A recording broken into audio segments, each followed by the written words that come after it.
बोली बांके बिहारी लाल की जय।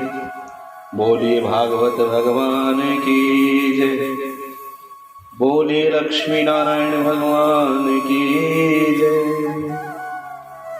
पूर्व में 17वें अध्याय में हमने कथा सुनी भीष्म पितामह के मृत्यु का रहस्य। अब प्रथम स्कंद के 18वें अध्याय में भगवान सूर्य नारायण की उपासना का महत्व क्या होता है, यह वेदव्यास जी द्वारा रचित श्रीमद् भागवत कथा रहस्य के इस ग्रंथ से हम सुनेंगे। आइए कथा का शुभारंभ करते हैं। सूर्य नारायण प्रत्यक्ष भगवान है और बाकी सभी देव भावना से सिद्धि देते हैं। सूर्य नारायण का प्रत्यक्ष दर्शन होता है। उनके दर्शन के लिए भावना की वैसी कोई आवश्यकता नहीं है। इसी प्रत्यक्ष देव की आराधना करो। धर्मराज भी भगवान सूर्य नारायण की उपासना करते थे। सूर्य नारायण की उपासना आराधना किए बिना सिद्धि और बुद्धि शुद्ध नहीं होती। ज्यादा नहीं तो कम से कम रोज 12 सूर्य नमस्कार जरूर करना चाहिए। मेरे सूर्य नारायण और श्री कृष्ण दोनों एक ही है। कृष्ण ही सूर्य नारायण है। श्री कृष्ण भगवान ने स्वयं भी गीता में कहा है, ज्योतिषाम आदित्य हो। इस सूर्य नारायण की उपासना का क्रम कहा गया है। उनकी उपासना करने वाला कभी दरिद्र नहीं बनता। महाभारत के वन पर्व में एक कथा आती है। युधिष्ठिर सूर्य नारायण की उपासना करते थे। वन में सूर्य देव ने उनको एक अक्षय पात्र दिया। राम को भी सूर्य ही ने शक्ति प्रदान की थी। उसी शक्ति से उन्होंने रावण को मारा। राम ने भी आदर्श सामने रखा है कि मैं स्वयं ईश्वर हूँ। फिर भी भगवान राम सूर्य की उपासना करते हैं और भगवान कहते हैं, मैं सूर्य की उपासना करता हूँ।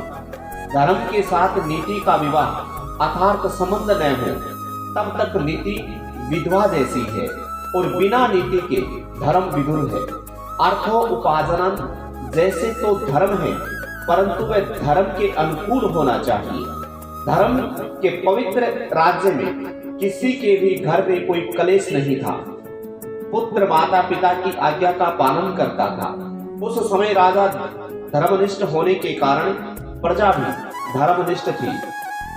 युधिष्ठिर की राज तिलक करके भगवान श्री कृष्ण द्वारिका गए। वहां की जनता ने भगवान के पहुंचने पर रथ यात्रा का दर्शन किया।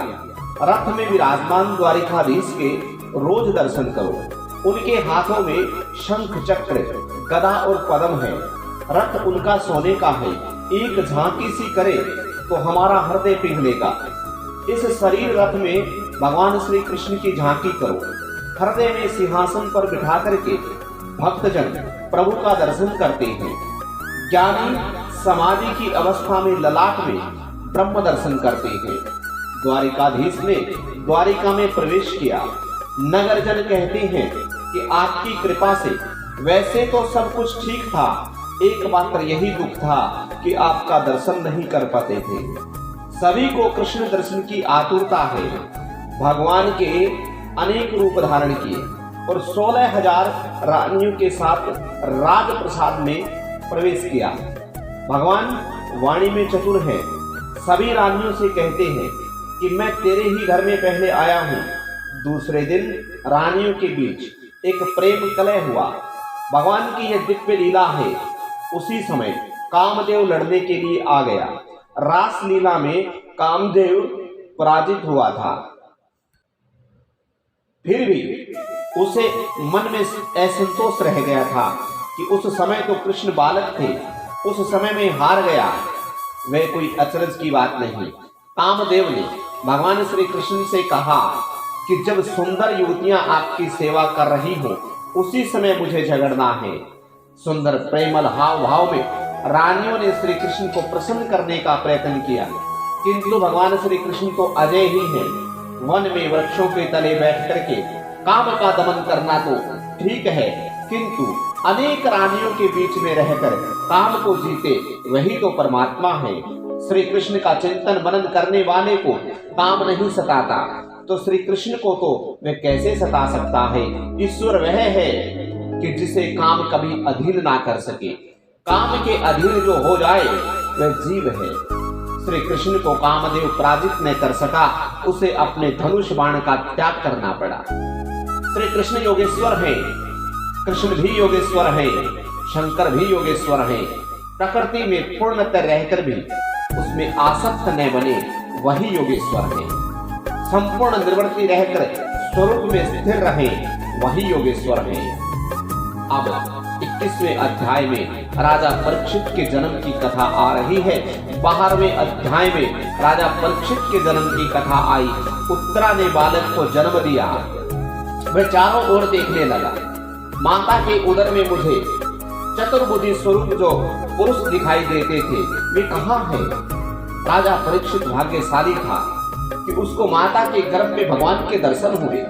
यही कारण है कि वे उत्तम श्रोता हैं। युधिष्ठिर ने ब्राह्मणों से पूछा कि ये बालक कैसा होगा। ब्राह्मणों ने कहा वैसे तो सभी ग्रह जो है दिव्य है, किंतु मृत्यु स्थान पर कुछ गड़बड़ी है। उसकी मृत्यु सर्पदंश के कारण होगी। यह सुनकर के धर्मराज को बड़ा दुख हुआ। मेरे वंश का पुत्र सर्प के दंश से मरे, यह ठीक नहीं है।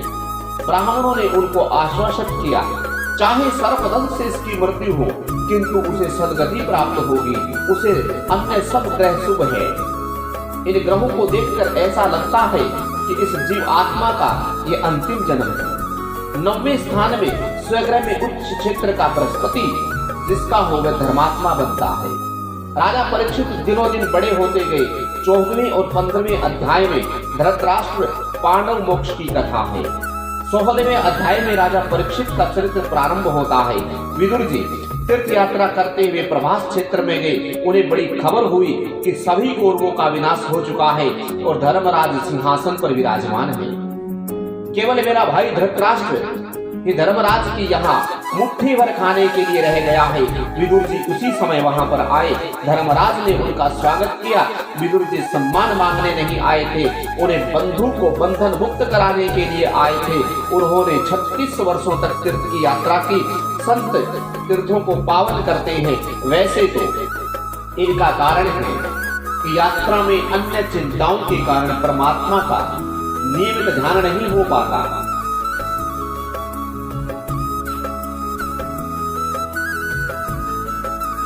उत्तमा सहजावस्था मध्यमा ध्यान धारणा अधमा मूर्ति पूजा तीर्थ यात्रा अधमा अधमा।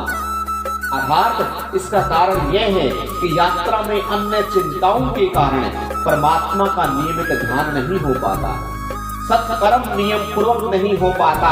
इसमें तीर्थ यात्रा की अपेक्षा भगवान का ध्यान श्रेष्ठ है। देवी भागवत में लिखा है कि घर की अपेक्षा अधिक सत्कर्म तीर्थ यात्रा में न हो सके तो वह तीर्थ यात्रा व्यर्थ है। विदुर जी ने 36 वर्ष तक यात्रा की, फिर भी बात तो अति संपेक्ष में कही गई है। आत्म प्रशंसा मृत्यु है। अपने सत्कर्मों का स्वयं अपने मुख से वर्णन ना करो। विदुर जी ने 36 वर्ष की यात्रा का 36 शब्दों में वर्णन किया है। आजकल तो लोग हमने इतनी यात्रा कर ली ऐसी बात बार बार करते हैं। अपने हाथ से जो पुण्य कार्य हो उसे भूल जाओ और जो पाप हो उसे याद करो। सुखी होने का यही एक कारण है। किंतु मनुष्य पुण्य को तो याद रखता है, दान की वस्तु को याद करता है, किंतु पाप को भूल जाता है। युवा अवस्था में जिसने बहुत पाप किए हों उसे वृद्ध अवस्था में नींद नहीं आती। मध्य रात्रि में समय विदुर जी धृतराष्ट्र के पास आए और जगा ही रहे थे कि विदुर जी ने पूछा कि नींद नहीं आ रही क्या महाराज? जिस भीम को तुमने विष भरे लड्डू खिलाए उसी के घर में तुम मीठे लड्डू खा रहे हो। धिक्कार है तुम्हें। पांडवों को तुमने कितना दुख दिया। तुम ऐसे दुष्ट हो कि राज्य सभा में द्रौपदी को बुलाने की तुमने अनुमति प्रदान की। पांडवों को छोड़ करके अब रथ यात्रा करो। धृतराष्ट्र कहता है कि मेरे भतीजे बहुत अच्छे हैं, मेरी खूब सेवा करते हैं, उन्हें छोड़ करके जाने का दिल नहीं करता। विदुर जी कहते हैं अब तुम्हें भतीजे प्यारे लग रहे हैं? याद करो तुमने पांडवों को मारने के लिए कितने प्रयत्न किए थे। भीमसेन को लट्टू में विष दिया था, लाक्षागृह में आग लगवाई थी इत्यादि। यह धर्म राज तो धर्म की मूर्ति है, तो तुम्हारे उपकार का बदला अपकार का बदला उपकार से दे रहा है। मुझे लगता है कि कुछ ही दिनों में पांडव प्रयाण करेंगे और तुम्हें सिंहासन पर बैठाएंगे। अब तुम मोह छोड़ दो, तुम्हारे सिर पर काल मंडरा रहा है, तुम्हारे मुख पर मुझे मृत्यु का दर्शन हो रहा है। समझा बुझा कर ग्रह त्याग करोगे तो कल्याण होगा, नहीं तो काल के धक्के के कारण ये घर छोड़ना पड़ेगा। घर छोड़े बिना कोई चारा नहीं है। खुद सोच समझ करके घर छोड़ वह बुद्धिमानी है। कुछ ही समय में तुम्हारी मृत्यु होगी। यह जीव ऐसा अनाड़ी है कि सोच समझ कर स्वयं कुछ नहीं छोड़ना चाहता, किंतु जब डॉक्टर कहता है कि ब्लड प्रेशर है, काम काज बंद कर दो, आराम नहीं करोगे तो मर जाओगे, तब वह डर के कारण घर में बैठ जाता है। इसी तरह लोग डॉक्टर के कहने पर धंधा काम काज खाना पीना छोड़ देते हैं, लेकिन धर्म के कहने पर कोई नहीं छोड़ता। धृतराष्ट्र कहता है तेरा भाई ठीक है, किंतु मैं तो अंधा हूं, कहां जाऊं? विदुर जी कहते हैं कि दिन को तो धर्मराज तुम्हें जाने नहीं देगा, सो मैं मध्य रात्रि को तुम्हें ले चलूंगा। धृतराष्ट्र और गांधारी को लेकर के विदुर जी समस्त स्त्रोत्र क्षेत्र में चले गए। सुबह हुई तो युधिष्ठिर धृतराष्ट्र के महल में आए। चाचा जी दिखाई नहीं देते। युधिष्ठिर ने सोचा कि हमने उन्हें 100 पुत्रों की मौत के घाट उतार दिया, अतः उन्होंने आत्महत्या कर ली होगी। जब तक चाचा चाची का समाचार नहीं लगेगा तब तक मैं पानी तक नहीं पीऊंगा। धर्मराज यथाचित्त होता है तो उसे मिलने के लिए संत आते हैं। धर्मराज के पास उसी समय देवऋषि नारद आ गए। धर्मराज ने उनसे कहा मेरे पापों के कारण मेरे चाचा जी मुझे छोड़ करके चले गए।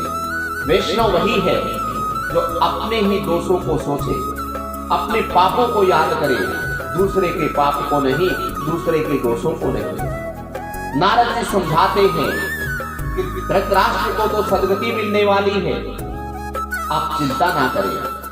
हर एक जीव मृत्यु के अधीन है।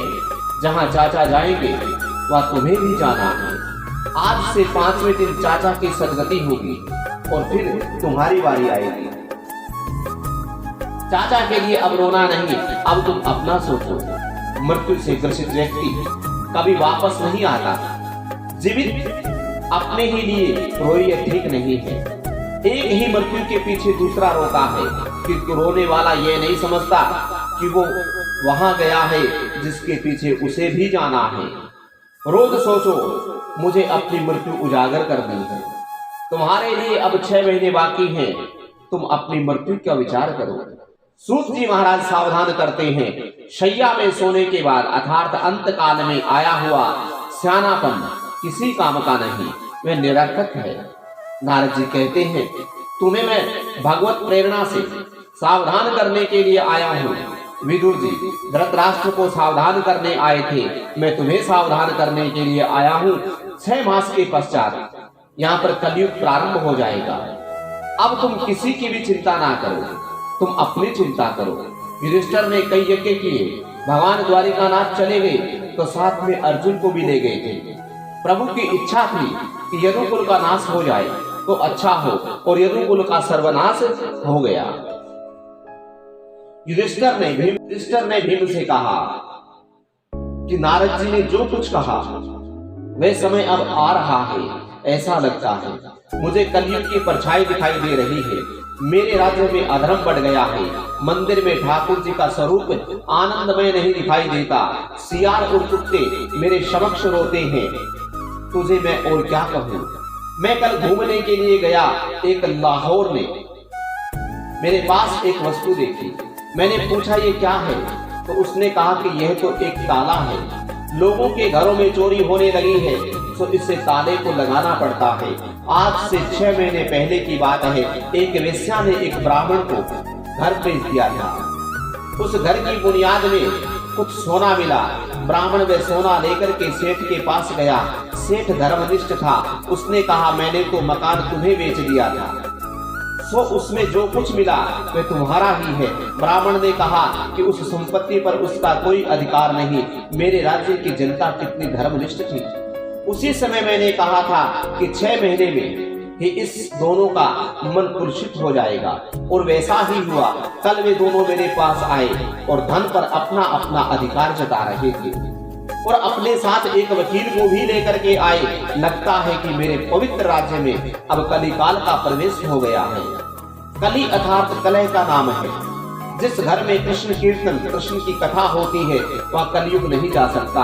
अर्जुन अब तक क्यों नहीं आया था, और भीमसेन तथा धर्मराज वैसी बातें कर ही रहे थे कि इतने में अर्जुन भी वहां पर आ गया। उसके मुख पर तेज का आभास मात्र भी नहीं दिखता था।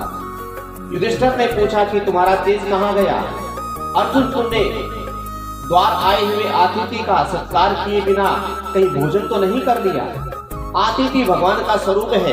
द्वार पर आ जाए तो अतिथि भूखे रहे तो यजमान के पुण्य क्षीण हो जाते हैं। नचिकेता यमराज के घर 3 दिन तक भूखा प्यासा बैठा रहा था।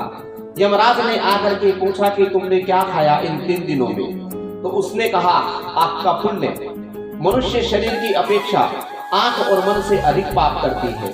गीता जी में भगवान ने उसको बहुतम ज्ञान दिया है। एक बार रात के समय उर्वशी अर्जुन से मिलने के लिए आई। अर्जुन ने उसका मुख तक नहीं देखा। उसने उर्वशी से कहा कि माताजी, मैं तो भरतखंड का वासी हूँ, मेरे लिए परस्त्री माता समान है। एकांत में जो काम को पराजित करे वही वीर है। मुझे पूरा भरोसा है कि परस्त्री गमन का पाप अर्जुन नहीं कर सकता। फिर भी वह आज निस्तेज क्यों दिखाई दे रहा है? मुझे तो ये लक्षण कलयुग के लगते हैं। धर्मराज अर्जुन से कहते हैं, पूछते हैं, तेरे आत्म स्वरूप आत्मा परमात्मा भगवान श्री कृष्ण कुशल मंगल से तो है ना? वे द्वारिकापुरी में ठीक है क्या? अर्जुन ने कहा, क्या बताऊं भाई, मेरे प्रभु ने मेरा त्याग कर दिया। जिन्होंने लाक्षागृह में हमें बचाया था वे अब स्वधाम को पधारे हैं। प्रभु मुझे अंतकाल में साथ नहीं लेकर के गए। उन्होंने मुझसे कहा कि तू अब जब मेरे साथ आया ही नहीं था तो फिर तुम अपने साथ कैसे ले जा सकता हूँ? मैंने तुझे गीता का ज्ञान दिया, जो ज्ञान दिया है वही तेरी रक्षा करेगा। हे बड़े भैया, आज तक मैं कभी नहीं हारा था, किंतु कृष्ण विरह से व्याकुल हुआ। मैं आज द्वारिका से लौट रहा था कि रास्ते में भीड़ लोगों ने मुझे लूट लिया। मुझे लगता है कि मुझसे जो शक्ति थी वह सब मेरी नहीं थी, किंतु द्वारिकाधीश मेरे श्याम सुंदर कृष्ण की थी, और उनके चले जाने पर वह शक्ति भी मुझसे चली गई। मुझे प्रभु के उन अनंत उपकारों की याद आ रही है। लाक्षागृह दहन आदि कई संकट अवस्था में उन्होंने हमारी रक्षा की थी। कृष्ण कृपा को याद करते करते अर्जुन कृष्ण विरह में रो रहा है। धर्मराज ने अर्जुन कह रहा है कि द्रुपद राजा की राज्यसभा में मैंने जो मत्स्य भेद किया था वह भगवान की शक्ति के बल पर ही किया था। कई महाराजा मत्स्य भेद न कर सके। कर्ण ने सोचा कि मैं मत्स्य भेद करूं। कृष्ण ने सोचा कि कर्ण ने मत्स्य भेद कर दिया तो मेरा अर्जुन रह जाएगा और द्रौपदी कर्ण की हो जाएगी। ऐसा सोच करके श्री कृष्ण ने सभा में कर्ण का अपमान किया। कृष्ण ने एक दासी को द्रौपदी के पास भेजा। द्रौपदी ने हीन जाति के कर्ण से विवाह करने से इनकार कर दिया। मुझ में तो वह हिम्मत नहीं थी, किंतु मुझ पर भगवान की कृपा थी। उनकी कृपा दृष्टि थी जिससे मुझ में शक्ति का संचार हुआ और मैं एक दिन मत्स्य भेद कर सका। लाक्षागृह की आग में पांडव जलकर मर गए हैं ऐसा मान करके दुर्योधन ने तो उनका श्राद्ध भी कर दिया था। संसार में मन रूपी मत्स्य घूमता फिरता है, उसको विवेक रूपी बाण से मारो। जैसे द्रौपदी मिलती है उसका सारथी भगवान का होना पड़ता है। द्रौपदी कृष्ण भक्ति की उत्तम नाम है। मन को जब तक नहीं मारोगे कृष्ण भक्ति प्राप्त नहीं होगी। मन को जो प्रिय है वह मत करो। मन की इच्छा में वश नहीं होंगे तो धीरे धीरे वह अंकुश में आता रहेगा। आज तक मौज मस्ती में, आनंद प्रमाद में, भोग में, पाप में कितने खर्च कर दिया, उसका जीव कोई हिसाब नहीं रखता। ब्राह्मण को कुछ दिया हो तो उसे वह जीवन भर याद रहता है। अब और क्या कर सकते हैं? 1000 रुपए का दान दिया है, अंत काल में जीव चिंता करता है कि मेरी बेटी का क्या होगा, मेरे भांजे का क्या होगा, किंतु तू यह तो सोच कि तेरा क्या होगा। जिस पर भगवान की कृपा दृष्टि होती है वही इस मन मत्स्य को मार सकता है। भगवान की कृपा दृष्टि जब तक न हो तब तक मन नहीं मरता। प्रभु की कृपा दृष्टि होगी तो मन मत्स्य मरेगा, मन मरेगा तो भक्ति रूपी द्रौपदी प्राप्त होगी। परमात्मा की कृपा दृष्टि होने पर जीव मन को वश में कर सकता है। प्रभु की प्रार्थना न करने से मन मनुष्य को अधोगति की गर्त में ले जाता है। अर्जुन को कृष्ण के कई उपकार याद आ रहे हैं। उन्होंने मुझे गीता का उपदेश दिया था। बड़े भैया, एक बार भगवान ने मुझसे कहा था कि कुछ मांग लो। बड़े बड़े ऋषि और महात्मा जन्म मरण के फेरे से मुक्ति पाने की इच्छा से जिनका ध्यान करते हैं, उनसे मैंने मांगा कि युद्ध में मैं जीत मिल जाए। अफसोस है मुझे मांगना ही नहीं आया। किरातवध के समय में शंकर के साथ युद्ध कर सका, वह भी श्री कृष्ण के प्रताप से था।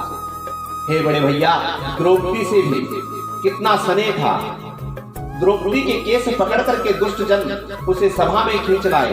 आंसू भरी आंखों से द्रौपदी कृष्ण के चरणों में जा गिरी। उन्होंने सभा में प्रतिज्ञा की कि इस अपमान का मैं बदला दूंगा, और कृष्ण ने उन दुष्टों को ऐसी ही दशा की कि उनकी पत्नियां विधवा बनी और उन्हें अपने केस स्वयं छोड़ने पड़े। हे बड़े भैया, याद करो वह प्रसंग कि जब हमारा नाश करने के लिए कपट दुर्योधन ने दुर्वासा को भेजा था। भाजी के एक ही पत्ते से अक्षय पात्र भर में कृष्ण ने उन्हें संकट से बचाया। दुर्योधन ने 4 महीने तक दुर्वासा को अपने यहाँ भोजन कराया। वे प्रसन्न हुए। उन्होंने दुर्योधन से वर मांगने को कहा। दुर्योधन ने सोचा कि दुर्वासा के श्राप से पांडवों का नाश करने का अच्छा अवसर है। कल इस ऋषि का एकादशी का अनशन था। वैसे तो सूर्य देव का अक्षय पात्र पांडवों के पास है, किंतु द्रौपदी के भोजन कर लेने के बाद उसमें से कुछ भी नहीं मिलता। दुर्वासा द्रौपदी के भोजन करने के बाद वहां पहुंचेंगे और द्रौपदी से भोजन न मिलने पर आक्रोशित होंगे और पांडवों को श्राप देंगे, जिससे पांडवों की दुर्गति होगी। दुर्योधन ने ऐसा कुविचार करके दुर्वासा ऋषि से विनती की कि आप अपने 10,000 शिष्यों के साथ लेकर के युधिष्ठिर का आतिथ्य स्वीकार करें, क्योंकि अपने कुटुंब के वे ही गुरुजन हैं। और हाँ, द्रौपदी बेचारी भूखी नहीं रह जाए, इसलिए पांडवों के भोजन कर लेने के बाद ही आप वहां जाइए। संत की सेवा सद्भाव से करेंगे तो फलीभूत होगी, किंतु दुर्भाव से करेंगे तो वह सफल नहीं होगी। 4 मास तक दुर्वासा ऋषि को अपने यहाँ दुर्योधन ने भोजन करवाया। पांडवों के सर्वनाश की इच्छा कीजिए। इसी दुर्भावना के कारण उसकी अपनी ही हानि हुई, अन्यथा संत को भोजन दान करने से पुण्य मिलता है। दुर्योधन ने संत की सेवा तो की, किंतु किसी दूसरे के सर्वनाश के लिए की, तो उसे पुण्य नहीं मिला। दुर्योधन की विनती के अनुसार दुर्वासा 10,000 शिष्यों के साथ पांडवों के आंगन में पधारे। दुर्वासा ने युधिष्ठिर से कहा, हे राजन, कल एकादशी का अनशन था, तो आज हमें बड़ी भूख लगी है। आपके घर हम भोजन करने की इच्छा से आए हैं। सूर्य नारायण के दिए गए अक्षय पात्र से पांडव मध्यकान में आए हुए ब्राह्मणों को भोजन कराते हैं। अक्षय पात्र संकल्प अनुसार भोजन देता है। पांडव को ऐसे भक्त हैं कि विपद अवस्था में भी ईश्वर की ही कृपा का दर्शन करते हैं और अनुभव करते हैं। आज द्रौपदी भोजन कर चुकी है, तो अक्षय पात्र में कुछ भी नहीं मिलने की संभावना थी। फिर भी युधिष्ठिर ने दुर्वासा से कहा कि बड़ी कृपा हुई हम पर आपकी कि आपने हमारा आंगन आकर के पवित्र किया। आप सब गंगा स्नान कर ले, इतने में भोजन तैयार कर देते हैं। धर्मराज का धैर्य देखो, घर में अन्न का एक दाना भी नहीं, फिर भी उन्होंने 10,000 ब्राह्मणों को भोजन के लिए आमंत्रण दे दिया। युधिष्ठिर को विश्वास है कि मैंने आज तक कभी अपने धर्म की अपेक्षा नहीं की, इसमें धर्म स्वरूप प्रभु मेरी रक्षा अवश्य करेंगे। भीम, अर्जुन, द्रौपदी आदि चिंता कर रहे हैं कि इन सबको भोजन कैसे और कहां से कराएंगे। द्रौपदी भी सोचती है अब अक्षय पात्र भी काम नहीं आ सकता, क्योंकि मैंने आज का भोजन कर दिया है। द्रौपदी दुख से कातर हो रही है कि भोजन न मिलने से क्रोधित होकर के दुर्वासा ऋषि हमें श्राप देंगे और मेरे पांडवों का सत्यानाश हो जाएगा। द्रौपदी द्वारिकाधीश भगवान श्री कृष्णचंद्र से प्रार्थना करने लगी, हे नाथ आज मेरी लाज रखना, नहीं तो जगत तुम्हारी ही खिल्ली उड़ाएगा। द्रौपदी ने आर्तनाद किया कि जिस कारण आज तक तुमने मेरी सहायता करके लाज रखी है, उसी ही तरह आज भी मेरी लाज रखना। आज तो हम इन 10,000 संतों को भोजन ना दे सके तो दुर्वासा ऋषि हमें श्राप देंगे और हम सब का सर्वनाश हो जाएगा। जीव जब प्रभु को प्रेम से घबरा कर पुकारता नहीं तब तक कुछ नहीं हो सकता। जीव संकट अवस्था में प्रभु को पुकारता है। द्रौपदी ने दुख से कातर होकर के घबरा करके प्रभु को पुकारा। परमात्मा ने द्रौपदी की अंतर्वाणी सुनी तो उनकी सहायता करने के लिए आने को तैयार हुए। भक्त जब हृदय पूर्वक कीर्तन करता है तो भगवान का सिंहासन भी डोलने लगता है। भगवान जाने की तैयारी ही कर रहे थे, तब उत्थान का समय हो रहा था। रुक्मिणी जी थान में मावा लेकर के आई। एक तो रुक्मिणी कृष्ण से भोग लगाने का आग्रह कर रही थी और भोग के बाद जाने को कहती थी, तो दूसरी ओर द्रौपदी आर्तनाद कर रही थी। कृष्ण ने कहा जाने को सोचा तो रुक्मिणी पहले भोग का आग्रह करने लगी। तो भगवान ने कहा 10,000 ब्राह्मणों को द्रौपदी वन में भोजन कैसे कराएगी, मैं तो चला, भोजन मैं भी नहीं ठीक से वही कर लूंगा। द्वारिकानाथ दौड़ते हुए द्रौपदी की उस कुटिया में आए जहाँ पर बड़ी तन्मय से के साथ प्रार्थना कर रही थी द्रौपदी। भगवान वहीं प्रकट हुए। इस समय इसी प्रकार तन्मय के साथ कीर्तन करो कि भगवान बाहों में लेकर के तुम्हें कहे आंखें खोलो मैं आ गया। भगवान ने द्रौपदी से कहा देख मैं आ गया हूँ, मुझे बड़ी भूख लगी है, कुछ खाने को दे। द्रौपदी ने हाथ जोड़ करके कहा हम तो लुट गए प्रभु, हमारे घर में कुछ भी नहीं है, आप मजाक ना करें। 10,000 संतों को भोजन कराना है, इसलिए मैंने आपको पुकारा। आपकी उसकी अवस्था करके हमारी लाज रखें तो आपकी बड़ी कृपा होगी। भगवान कहते हैं कि संतों के भोजन का प्रबंध तो बाद में होता रहेगा, किंतु पहले मेरे लिए खाने की कोई व्यवस्था तो कर। तू अपने भोजन से पहले मेरे लिए हमेशा कुछ ना कुछ रख लेती है, तो आज तो तूने कुछ रखा होगा, कुछ छोड़ा होगा, तो मुझे दे दे। द्रौपदी कहती है नाथ आज तो मैं भूल गई थी, सो आपके लिए कुछ भी नहीं रखा। भगवान ने कहा कि वे अपना अक्षय पात्र मुझे दिखाओ, शायद मेरे लिए उसमें कुछ रखा हो। द्रौपदी ने प्रभु के हाथ में सूर्य नारायण के दिया गया वह अक्षय पात्र रख दिया। उन्होंने देखा कि साग का एक पत्ता उसमें रह गया था। वैसे तो अक्षय पात्र में वह पत्ता कहां से आ सकता था, किंतु भगवान ने प्रेम संयोग से पत्ता उत्पन्न कर दिया। उन्होंने उस पत्ते का प्राशन किया, भोग लगाया। परमात्मा को जीव जब प्रेम से कुछ भोग लगाता है तो भगवान को तृप्ति हो जाती है। अंतर्यामी स्वरूप में वे सभी जीवों में व्याप्त हैं, अतः उनकी जब तृप्ति होती है तो वे सभी जीवों को तृप्त कर देते हैं। परमात्मा को हजारों बार मनाओ तब कहीं जाकर किसी दिन में भोग लगाते हैं। कन्हैया को रोज भोग लगाओ, किसी दिन कुछ भी तो कुछ ना कुछ तो ग्रहण करेंगे तो भी तुम्हारा बेड़ा पार हो जाएगा। परमात्मा को अल्प मात्रा में भी भोजन कराओगे तो सारे जगत को भोजन कराने का पुण्य मिलेगा। भगवान द्रौपदी से कहते हैं कि आज जगत के सभी जीव तृप्त हो गए। भगवान दुर्वासा ऋषि और अन्य 10,000 संत वे भी तृप्त हो गए। युधिष्ठिर ने जाते ही ब्राह्मणों को रोकने की आज्ञा दी। भीम संतों को बुलाने गया तो वहां वे तृप्त होकर के धकार मार रहे थे, वे भोजन करने के लिए आने का नाम नहीं ले रहे। दुर्वासा ने सोचा कि ये काम कृष्ण का ही हो सकता है। उन्होंने भीम से पूछा कि कहीं द्वारिकानाथ द्वारिका से श्री कृष्ण तो नहीं आ गए। भीम ने कहा कि वे तो कभी के आए हुए हैं और द्रौपदी से बातचीत कर रहे हैं। वे तो कहते हैं कि दुर्वासा तो मेरे गुरु हैं, सो मैं उनको आज प्रेम से भोजन कराना चाहता हूँ। दुर्वासा ऋषि ने कहा कि कृष्ण मेरे गुरु भी हैं और वे मेरे गुरु के भी गुरु हैं, मैं उनका गुरु नहीं हूँ। अब मुझे भोजन करने की कोई आवश्यकता नहीं। तुम्हारा संयम, सदाचार, धर्म पालन, कृष्ण भक्ति, कृष्ण प्रेम देख करके मुझे बिना भोजन की ही तृप्ति हो गई, मैं संतुष्ट हूँ। दुर्वासा ऋषि ने आशीर्वाद दिया कि तुम्हारी पांडवों की विजय होगी और कौरवों का विनाश होगा। हे बड़े भैया, सेवा दुर्योधन ने की, आशीर्वाद आपको मिला। शंकर स्वामी कहते हैं, यदि जीव और ब्रह्म एक ना हो तो कृष्ण पत्तों का प्रासान करे और दुर्वासा तृप्त हो, ऐसा कैसे हो सकता है? जीव और ईश्वर का भेद आभास मात्र है और तत्व तो दोनों का एक ही। भगवान के स्वधागमन के बाद यदुवंश के विनाश का समाचार सुनकर के युधिष्ठिर ने स्वर्गारोहण का निश्चय किया। परीक्षित को राज सिंहासन दे दिया। पांडवों ने द्रौपदी को साथ लेकर के स्वर्गारोहण के लिए हिमालय की दिशा की ओर चल पड़े। केदारनाथ में उन्होंने भगवान शिव की पूजा की। जीव और शिव का मिलन हुआ। उसके आगे निर्वाण पंथ है। पांडवों ने वही रास्ता लिया।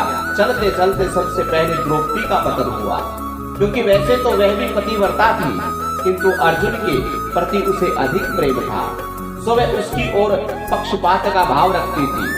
दूसरा पतन हुआ सहदेव का, क्योंकि उसे अपने ज्ञान पर अभिमान था। तीसरा पतन हुआ नकुल का, क्योंकि उसने अपने स्वरूप पर अभिमान था। और फिर पतन हुआ अर्जुन का, क्योंकि उसने बल पर अभिमान था। फिर पतन हुआ भीम का। उसने धर्मराज से पूछा कि मेरा पतन क्यों हुआ?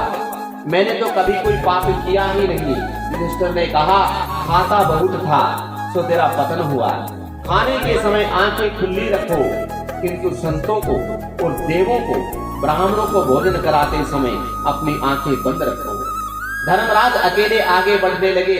धर्मराज की परीक्षा करने के लिए यमराज कुत्ते का रूप लेकर के उसके पास आए। उन्होंने दूसरा भी रूप ले लिया और युधिष्ठिर से कहा कि मैं तुम्हें स्वर्ग में ले जाऊंगा, किंतु तुम्हारे पीछे पीछे कुत्ता चला आ रहा है, उसे स्वर्ग में प्रवेश नहीं मिलेगा। तो युधिष्ठिर ने कहा कि जो मेरे साथ आ रहा है उसे मैं अकेला कैसे छोड़ दूं? उसे छोड़ करके मैं स्वर्ग नहीं जा सकता। 7 कदम साथ चलने वाला मित्र बन जाता है। धर्मराज सदेह स्वर्ग को चले गए। तुकाराम जी भी सभी को राम राम करते हुए स्वर्ग में चले गए। ऐसा कहते हुए वे स्वर्ग में गए। मीराबाई भी सशरीर स्वर्ग में गई। वे द्वारिकाधीश में सदैह समा गई, लीन हो गई। मेवाड़ में उनको बहुत कष्ट मिला था, तो उन्होंने मेवाड़ छोड़ दिया। उनके जाने के बाद मेवाड़ बहुत दुखी हुआ। वह यवनों का आक्रमण हुआ। राणा जी ने सोचा कि मीरा फिर मेवाड़ आए तो देश सुखी हो सकता है। राणा जी ने ब्राह्मणों को और भक्तों को मीरा को बुलाने के लिए भेजा। मीरा ने उनसे कहा कि कल यदि मेरे द्वारिकानाथ की अनुमति मिलेगी तो ही मैं साथ चलूंगी। अगले दिन मीरा ने दिव्य श्रृंगार किया। वे आतुर थी कि आज उन्हें गिरधर गोपाल से, अपने प्राण प्रियतम श्री कृष्ण से मिलना है। मैं इस संसार में अब नहीं रहना चाहती, कृपा करो मेरे नाथ। कीर्तन के साथ साथ वे नर्तन भी करने लगी। आज उनका अंतिम कीर्तन था। द्वारिकानाथ ने उनको अपने हृदय से लगा लिया और उसी समय मीरा सदेह द्वारिकाधीश में विलीन हो गई। कृष्ण भक्ति से उनका शरीर इतना दिव्य हुआ कि वह सशरीर कृष्ण में विलीन हो गई। आत्मा और परमात्मा का मिलन हुआ। आश्चर्य की कोई बात नहीं, किंतु कृष्ण प्रेम से जड़ शरीर भी चेतन बनता है और चेतन में विलीन हो जाता है। दिव्य पुरुष सशरीर परमात्मा से मिलने जा सकते हैं। प्रयाण और मरण में भेद है। अंतिम श्वास तक नित्य कर्म करे उसका प्रयाण कहा जाता है, और मलिन अवस्था में हाय हाय करता हुआ मरे उसे मरण कहते हैं। पांडव प्रभु के धाम गए, उनकी मृत्यु उजागर हो गई, क्योंकि उनका जीवन श्रेष्ठ था, शुद्ध था। उन्होंने अपने जीवन काल में कभी धर्म नहीं छोड़ा था। धन की अपेक्षा धर्म श्रेष्ठ है। धन इस लोक में कुछ सुख दे सकता है और कभी कभी वह दुख भी देता है, किंतु धर्म तो जीवन में परलोक में दोनों जगह उजागर करता है। धर्म मृत्यु के बाद भी साथ जाता है। अब परीक्षित राज करने लगे। उन्होंने धर्म से प्रजा पालन किया। 3 अश्वमेध यज्ञ किए राजा परीक्षित ने। अश्वमेध यज्ञ के समय घोड़े को मुक्ता से विचरण कराया जाता है। वासना ही एक घोड़ा है, वासना कहीं बंद नहीं सकता। आत्म स्वरूप में विलीन होने पर भी अंकुशित होती है। किसी समय में वासना फंस न जाए, इसका ध्यान रखना पड़ता है। इंद्रिय, शरीर और मनोगत वासना का नाश करने के 3 यज्ञ हैं। परीक्षित ने यही 3 यज्ञ की। चौथा यज्ञ बाकी था। बुद्धिगत वासना का नाश तो सुखदेव जी जैसे ब्रह्मनिष्ठ गुरु की कृपा से होता है। अतः चौथा यज्ञ सभी तक अभी तक हुआ ही नहीं था। शुद्ध विचार हो तो शुद्ध विचार होते हैं, शुद्ध आचार होते हैं। जल शुद्धि, अन्न शुद्धि, मर्यादा के पालन में सिद्धि मिलती है। आचार शुद्ध रखो, स्वेच्छाचारी का पतन होता है। राजा परीक्षित के आचार अति शुद्ध थे, अर्थात धर्मशास्त्र कथित मर्यादा के अनुसार थे, सो उनमें कलि पुरुष का प्रवेश न हो सका। कलयुग ने सोचा कि परीक्षित कुछ पाप करे तो मैं इसमें प्रवेश हो जाऊंगा। राजा के मन में पहले प्रवेश करूं तो प्रजा में भी प्रविष्ट कर सकता हूं। समाज को सुधारने अब अशक्य हो गया है, किंतु व्यक्तिगत जीवन को सुधार सकता है। आचार और विचार को शुद्ध होता है, उसी के घर में कलयुग कभी नहीं आ सकता। आज भी कुछ वैष्णव घर ऐसे हैं जिसमें कलयुग का प्रवेश नहीं हो सकता। शास्त्र की रचना मनुष्य के कल्याण के लिए की गई है। जो धर्म आचार धर्म छोड़ देता है, उसके विचार भी अशुद्ध हो जाते हैं। धर्म माता पिता है, पत्नी की पसंदगी हो सकती है, माता पिता पसंद के नहीं हो सकते। धर्म का परिवर्तन नहीं किया जा सकता। वर्णाश्रम धर्म के पालन में आचार शुद्ध हो सकते हैं। गाय की सेवा करो, गाय खाती तो घास है किंतु देती दूध है। जो भगवान ने संपत्ति दी हो तो गौ पालन करो। आजकल के लोग धन संपत्ति मिल जाने के बाद कुत्ते पालते हैं। कुत्ते का अनादर करने की बात नहीं है, किंतु मर्यादा को छोड़ करके अधिक प्रेम कुत्ते से ना करो। आंगन में आए हुए कुत्ते को रोटी जरूर खिलाना चाहिए, ये धर्म है। किंतु कुछ लोग उसे अपनी मोटर पर कार में बैठा करके घुमाते फिरते हैं, तो क्या ये हम कर सकते हैं?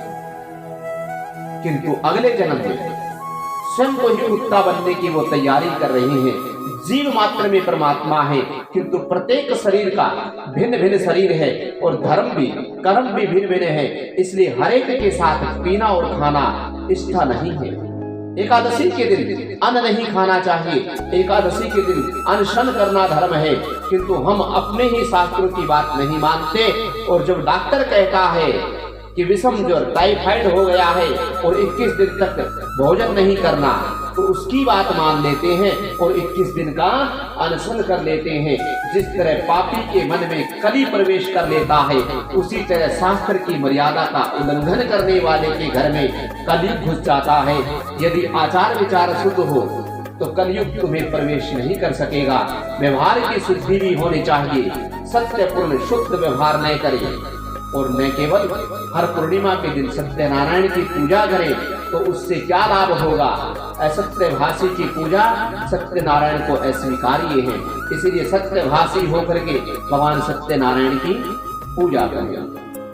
बोलिए मां के बिहारी लाल की जय, बोलिए भागवत भगवान की जय, बोलिए श्री कृष्ण चंद्र भगवान की जय, बोलिए लक्ष्मी नारायण भगवान की